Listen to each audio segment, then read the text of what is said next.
this is Doug again. I've been doing calisthenics routines for about 2 years now. And for the first 17 months or so, I just messed around with them, occasionally, just trying to figure out, how they could possibly help me. But I became much more consistent and serious over the past 7 months after I started to see increases in strength, flexibility, and muscularity. At the age of 53, I was surprised that, I started to get muscular. So, here I am when I was like 224 pounds. I think I was like 40 at that point in time. Today I'm 53 years old. It's 181 pounds like two weeks ago. I think I was 180 this past week. I've become more and more muscular as time goes on with my routines, right? So my first calisthenics workout about 2 years ago, this is what it looked like, right? I actually documented it. So I have Sunday, Monday, Tuesday, Wednesday, Thursday, Friday, and Saturday. I was 207 pounds at this time 2 years ago. So I was 27 pounds heavier than my current weight of 180 pounds.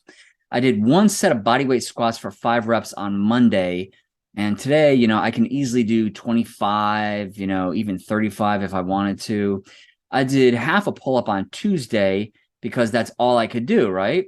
And now I can easily do, 7. I could probably do 9 or 10 if I really wanted to, but I stop everything short. I'll get into that, later. And I did 3 sets of push-ups, 7, 6, and 4 reps for 17 total reps on Saturday. So I'd already been doing push-ups before that week.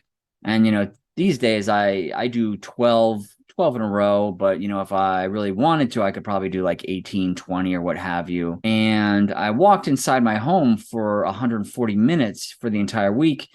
And I did about, 656, steps for the week as well. So I'd already been doing both of those prior to, me doing this sheet. So I did have a little experience, walking in the house and walking on the stairs. But, these were my first real, push-ups and attempts at pull-ups and stuff like that, right? So this was very close to the starting point of my calisthenics journey. And over time, with many hours of YouTube video viewings on the topic and a lot of my own personal experimentation, I continuously modified my program and increased my strength and flexibility. So now I have a somewhat comprehensive calisthenics workout program that I follow on a regular basis, and I really enjoy it.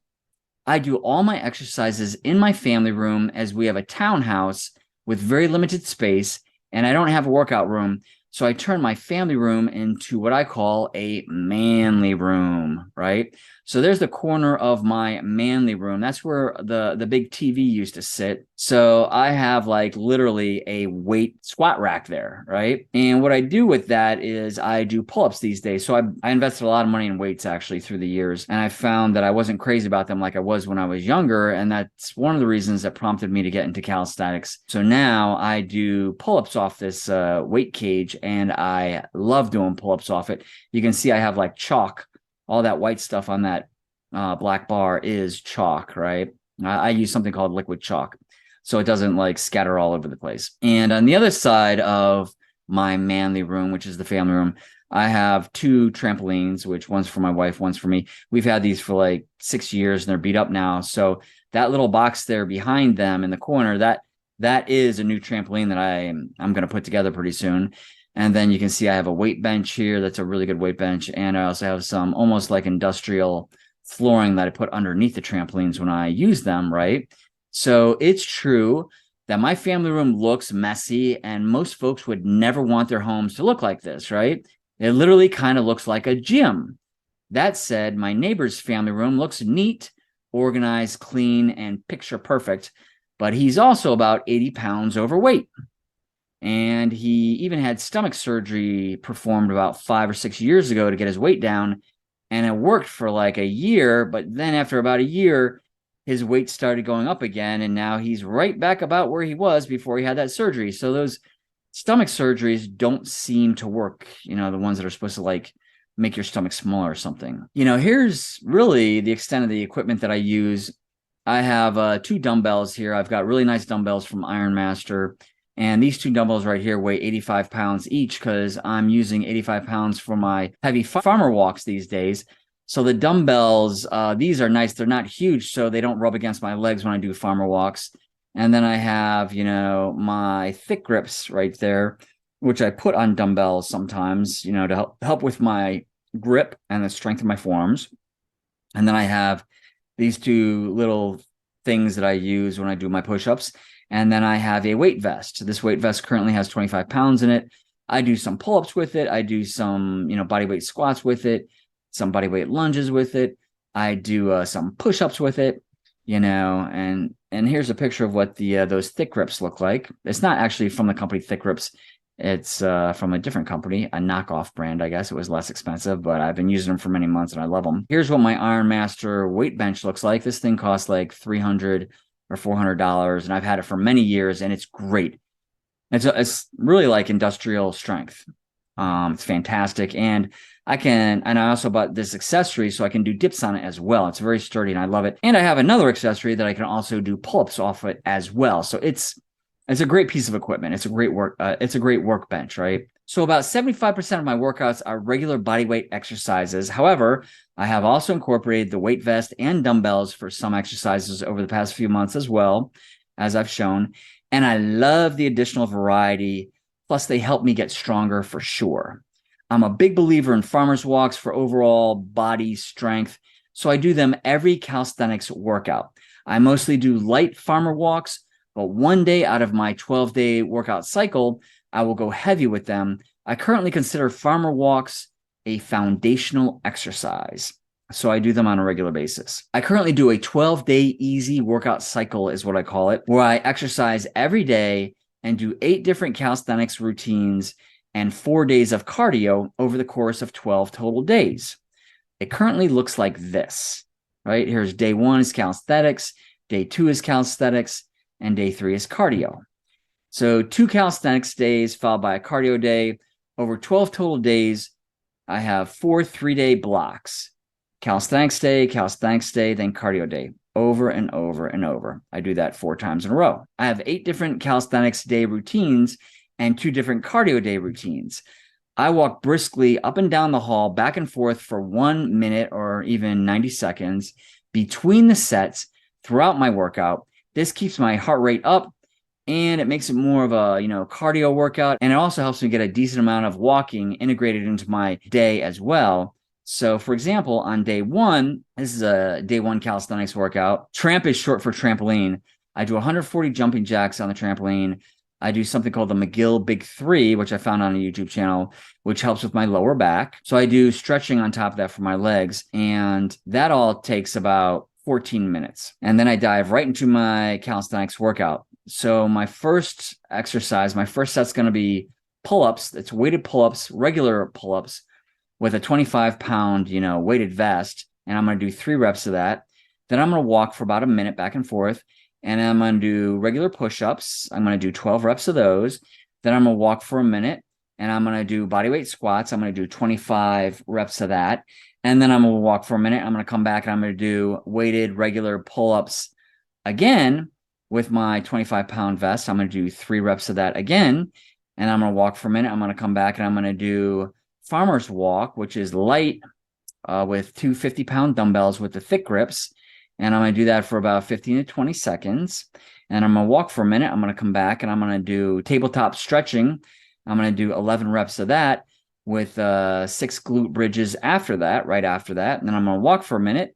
And then I'm going to do a set of weighted pull-ups again with my 25-pound vest. But this time I'm only going to do 2 reps. Then I'm going to walk for a minute. Then I'm going to come back, and I'm going to do push-ups, close grip push-ups for 10 reps. Then I'm going to walk for a minute. I'm going to come back, and I'm going to do body weight squats. I'm going to do 20 reps instead of the 25 like I did previously. Then I'm going to walk for a minute, and I'm going to do weighted pull-up parallel pull-ups with my weighted vest.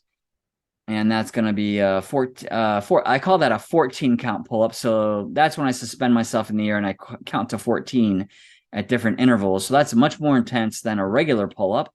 And I'm going to do 1 rep of that. And then I'm going to walk for a minute. I'm going to come back, and I'm going to do a farmer's walk with my 50-pound dumbbells with thick grips. I'll do that for 15 to 20 seconds. I'll walk for a minute, and then I'm going to do my tabletop stretch again, which is for my glutes. And I'm going to do 11 reps of that. And then I'm going to do 6 glute bridges at the end of that as well. That is going to be my day 1 calisthenics. And that's going to take about 45 minutes total. So here are days 5, 6, 7, and 8. They're similar to days 1, 2, and 3, but basically they're just different variations to them. I do different types of push-ups. I do different types of pull-ups. I do different types of squats and lunges. I mix things up all the time, right? I really enjoy that. Here are days 9, 10, 11, and 12, which ends my 12-day easy workout cycle. Day 10 is my heavy farmer's day walk with 2 dumbbells, and I currently do those with 85-pound dumbbells, and I'm gonna complete 30 seconds with 85-pound dumbbells, and I'm gonna do 3 sets of that on day 10. And then day 11, I'm going to do a heavier version of my 1 dumbbell farmer walks. So everything's very varied and diverse. So these are the current total numbers of reps for the exercises for my current 12-day easy workout cycle. So for pull-ups, I'm going to do 43 pull-ups over the 12 days. And then to the right of that, you're going to see 14 count pull-ups, which is more intense pull-ups. I'm going to do 41 reps of those over the 12 days as well. So I'm really going to do at least 84 pull-ups over the 12 days, right? And those 14 count pull-ups are going to be much more intense. And then I'm going to do 160 different types of leg reps, whether they be bodyweight squats or dumbbell squats or lunges or, whatever it is I'm doing for my legs on that day. I'm going to do 160 different reps of that. And then I'm going to do at least 152 chest reps. I do multiple different variations of push-ups. Some are weighted, some are slow. And then I'm going to do about 241 shoulder reps over those 12 days as well. I'm going to do actually about 96 reps of abs because it's actually 24 and 24 times 2. And then I'm going to do, about 47 thick grip sets over the 12 days as well. And I'm going to do, at least about 80 glutes as well over those 12 days, right? So that's kind of a breakdown of the volume of the reps that I'm going to do. And then these are the current total number of sets and specifics on each light farmer's walks with thick grips in a 12-day cycle. So I do light farmer's walks 75% of my calisthenics workouts. So I'm going to do 6 different sets with 50-pound dumbbells. And I'm going to do 3 to 4 minutes of that over the 12 days. And then the single arm farmer walk dumbbell sets, I'm going to do 12 of those with the 50 pounds. I'm going to do at least 6 minutes of those over the 12 days as well. And then these are the numbers for my heavy farmer's day workout on day 10. I'm going to do 3 sets and I'm going to do, 85 pounds. And I'm going to do, about a minute and a half under stress in total. And then on the 1-arm dumbbell sets, I'm going to do 60-pound dumbbells. And I'm going to be under stress for about 4 minutes with 6 different sets. So I love the variations. I love the diversity in my routines as it prevents me from getting bored. So I never do the same routine 2 days in a row. When I'm doing my routine, I literally don't know what my next exercise is. And I have a sheet I must check after every set, and I really enjoy not knowing what's coming next. So I also never do 2 sets in a row that work the same body part. For example, I'll do some pull-ups, then walk for a minute, then I'll do some bodyweight squats, then I'll walk for a minute, then I'll do some type of push-up variation, then I'll walk for a minute, then maybe I'll do a farmer's walk. So I mix things up. I always do different sets for different muscle groups, one after another. Therefore, my body parts do not fatigue as quickly, and it helps me utilize better form, and it makes the entire workout easier and more diverse and a lot more enjoyable as well, right? I see this type of workout as being more of a real world type exercise routine, kind of like if I was working in a warehouse or doing a construction job or even some type of farming. I kind of want that element involved in my workout routines, like that kind of a warehouse thing where you walk around all the time, right? So I want to keep moving and doing a variety of different movements, one after another, but not the same exercises repeated over and over again. That is how I used to exercise back in the day in my teens and 20s. I used to do things like, 3 sets of bench presses, followed by 3 sets of shoulder presses, followed by, 3 sets of biceps or whatever, that type of stuff. I don't do that anymore. So here's Bobby Hull, the Hall of Fame hockey player, doing some farm work back in the day. Look at this guy. I mean, he looks like a gorilla. He's built like a gorilla here. Farm work, baling hay, right?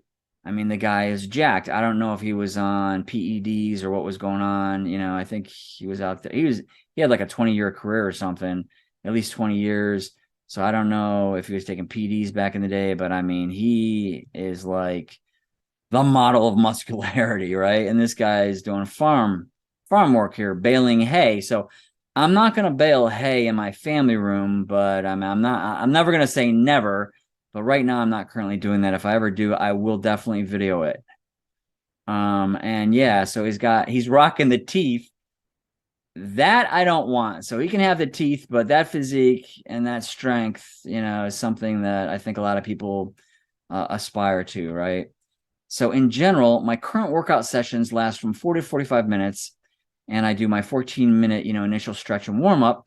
So they've recently become much shorter with about half the amount of sets and reps that I was doing before. My workouts used to be like 70 to 100 minutes, right? So I cut everything in half, and I basically split my old routines into 2 days, right? So instead of one long day, I'm doing it over 2 days. This is my new routine in an attempt to exercise on a daily basis and be more consistent.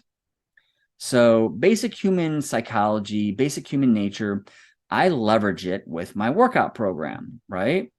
So people are much more likely to stick to a new habit or a new routine that they find easy and that they like or find enjoyable versus something they find to be difficult or hard or something they don't like, which invariably forces them to use willpower to stick with it, like the new diet that people hate, right? This is basic human nature and also the main reason why only 18% of gym members actually go to the gym consistently.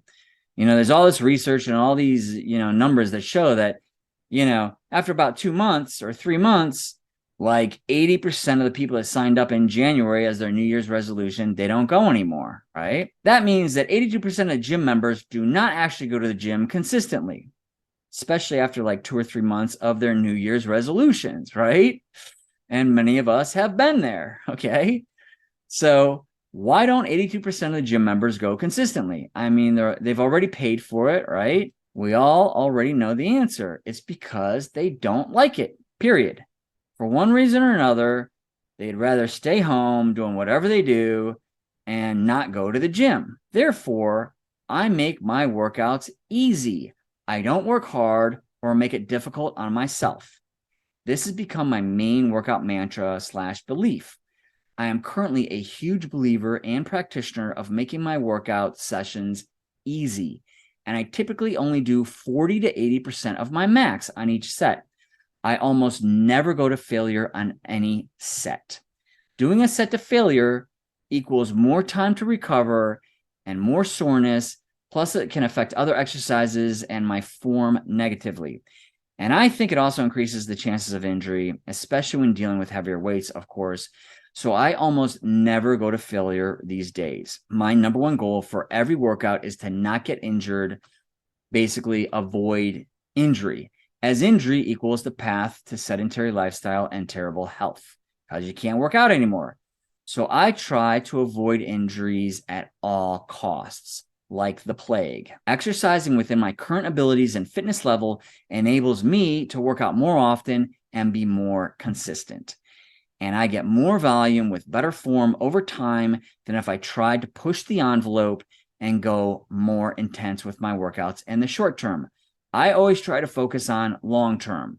I look at volume over time, not just what I do in one exercise session or one set. In the world of exercising, consistency is king.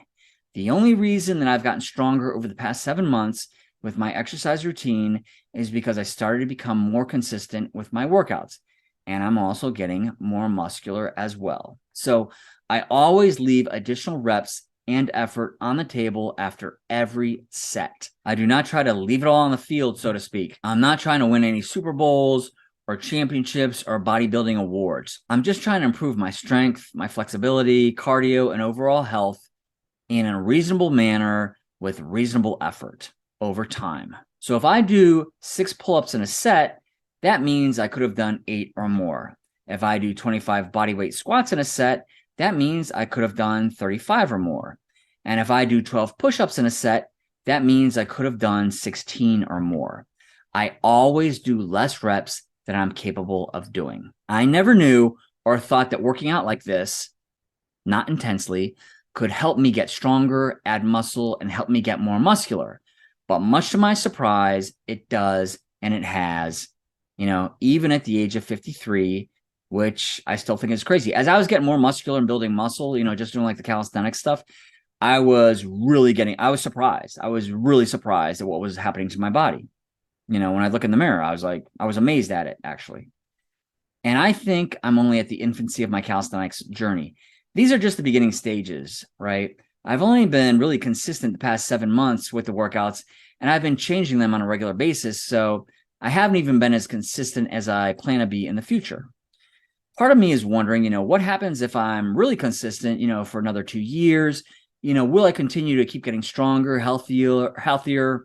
Will I keep feeling even better than I feel right now? And I feel fantastic. I mean, I'm 53 and I feel like I'm 30, or I don't know, maybe I feel like I'm in my 20s, I don't feel old at all, right? So I had always been taught and had always read that you had to push yourself really hard on every set to increase your strength and build muscle. And I read a lot of, magazines in the past, and that's how all those guys that were on steroids were doing it, right? And when I was younger, that's exactly how I exercised because, like I said, I was reading those kind of magazines, right? So I worked out super hard. You could literally wring the sweat from my shirt when I was done with most workouts. The harder, the better. That's what I used to believe, and that's how I worked out. But I've learned over the past several months, this is simply not true. Harder and more intense is not better. Being consistent and reasonable wins. So I'm not trying to work out hard like I did when I was 14 to 22 years old and push myself to new levels. During those years, I was overtraining all the time, right? And it was probably much easier for my younger body to absorb the punishment of the intense workouts as well. So I'm only trying to do what I know I can currently do fairly easily, and I'm waiting for my body to adjust and adapt to the current workout regimen over time with lots of sleep, so it becomes even easier before I decide to add intensity. Important to note, I never deviate from my workout schedule. Even if I feel really good and I want to do more reps or weights, I stick to my plan and schedule so I don't overtrain. Even with calisthenics, like 4 months ago, when I felt really good, I was like, hey, I can do more. I do more. But I'd find that, a couple days later, I wasn't as fresh as I could have been. So now I stick to my routines. I have learned that when I feel really good and want to add unscheduled intensity to a workout, that it oftentimes makes me feel less fresh in the coming days in general. So I always refrain from adding more reps and weight. This enables me to recover much more quickly, prevents injury, and enables me to work out on a daily basis and work out with even more vigor. I stack the deck in my favor, and I know going into each workout that is going to be pretty easy for me to accomplish, so I'm much less prone to resisting it or making excuses as to why I should take a day off. I can't say to myself, I'm too sore, or the workout is too long, or too intense, or I'm not in the mood for a tough workout, as they're all mostly easy workouts for me to achieve based on my current fitness levels. This enables me to take most excuses off the table, and it helps me be more consistent. The only exceptions would be when I do the following exercises. Number 1, heavy farmer's walks. So when I'm, like I said, I'm doing 85-pound dumbbells now for my farmer's walks for, 30 seconds for 3 sets on day 10. I start approaching my limit with that. So yeah, I do push it. I do push myself on those 3 sets. And when I do burpees, my first set of burpees, I'm currently doing 15 burpees nonstop. And, my heart rate gets up, pretty fast. And that's what I'm trying to accomplish. So it's not easy. There is a little bit of, I'm pushing myself at that point. And also on my trampoline sprints, which I'm going to do once every 6 days, I sprint on trampoline as hard as I can for 20 seconds. And again, my goal is to get my heart rate really high. And yeah, so it's a little uncomfortable for a couple seconds. Okay. So these 3 exercises push me to about 95% of my max and are much harder to accomplish than all the other exercises, but they make up less than 5% of my entire exercise routine, and they're only somewhat unpleasant for just a couple of seconds. So they equal very little discomfort in the greater scheme of things, and I never dread doing them. I actually usually look forward to the challenge because it's something that's very short, right? I keep the hard stuff down to a minimum, and if I really don't like a specific, exercise, I simply don't do it. For example, in the past, I was doing slow body weight squats, and I found myself kind of dreading it after a while. And when I started, hearing in my voice, I was kind of dreading it. I said, you know what? If this is going to, prevent me from doing an entire workout, it's, one variable that could, prevent me from doing workouts, I'm just going to get rid of it. So I've substituted it with something else that I didn't dislike as much. I try to, make myself happy, basically. I only increase reps or weights when the current load is easy and I feel I can pretty easily add a little more intensity to it. I wait until my body adapts to the workload before I try to make it more intense, and I only make it a little more intense, like one more rep or so. I go slow with the increases in intensity. I learn to be very patient with my progress. I learn to enjoy the journey, so to speak, not just focus on where you wish you were. I try and, sometimes I'll say to myself, wow, here I am today and it's easy. Imagine where I'm going to be like, 6 months from today. But, I try and enjoy, what I'm doing today. Also, I'm a massive believer in sleep being number one in healing my body between workouts and making me stronger, even more than nutrition, in my current humble opinion. Sleep, like consistency, is also king. Did you know that male lions sleep 20 hours a day? The king of the jungle sleeps about 20 hours a day. He's got to get, all that sleep and rest so he can exert himself to the max. So adequate sleep and rest is critical in order to keep progressing. I've definitely found that to be true. Working out at home is awesome and massively helps with consistency. When I work out in my own home, it is one less obstacle for me to overcome versus me having to get in the car and work out at a gym. If I have to drive to a gym, I can easily mentally sabotage myself by thinking such things as, it's bad weather today and I don't feel like going out. I don't feel like seeing other people today. I don't want to go when the gym is crowded, and it's usually crowded around this time.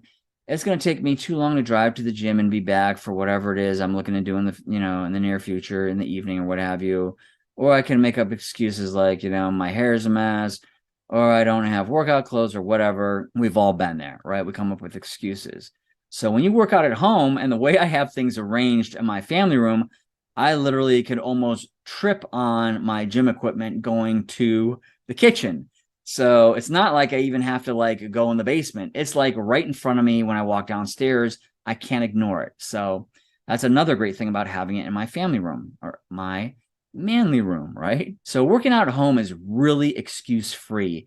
You just throw your underwear on and go do it, period. You don't care, what people think about you or seeing you, or if you stink, or whatever. It's just you and your equipment. And that's awesome. It's much harder to talk yourself out of working out in your own home/apartment versus having to attend a gym at another location. Of note, calisthenics did not enable me to lose the 44 plus pounds. Intermittent fasting and OMAD, one meal a day, enabled me to control my weight down to 180 pounds. Years ago, I got up to, I think, about 228. But yeah, it was really my diet and changes in my diet that helped me, get down to 180. It wasn't calisthenics. Calisthenics, might help like 5%, but it's really the diet and the eating habits. One of the most important things I definitely learned over the past 6 years in particular is that no amount of power walking or high intensity exercise was going to get me to the weight I really wanted, which was 180 pounds. I learned that I had to dramatically change my eating habits, which I did. So now I do OMAD, and I basically eat whatever I want, but I only do it within a 1 hour eating window each day. This has helped me easily get to 180 pounds without struggling or relying on sheer willpower. And it took me many months of doing intermittent fasting over time, over months to, and I progressed. My window of eating got shorter and shorter over months. And then finally, I was able to do OMAD. It was by accident. I wasn't even trying to do it. Finally, I was able to do OMAD. And when I did OMAD, boom, I finally got below the 190-pound barrier. And, I was 180 pounds, a couple of days ago when I weighed myself. It wasn't even hard. I didn't really have to like do anything hard to make that happen at that point. So here I was, 226 pounds, when I was 40 years old. And those days are over. And me fighting the fluctuations in weight. So, I got down to 192, about 6 years ago, but then I went all the way back up to about 215 pounds, 6 months later. So 6 months I got down to 192, then 6 months later I was at 215. So I went up and down, like 3 times down to 192 and back up to over 210. And but with OMAD, and the intermittent fasting in the last 18 months, it's a done deal, man. OMAD in the last several weeks got me below 190, and here I am, right? So those days are over. If you have any questions, just let me know. Thank you so much for watching this presentation. Thank you so much. Bye-bye.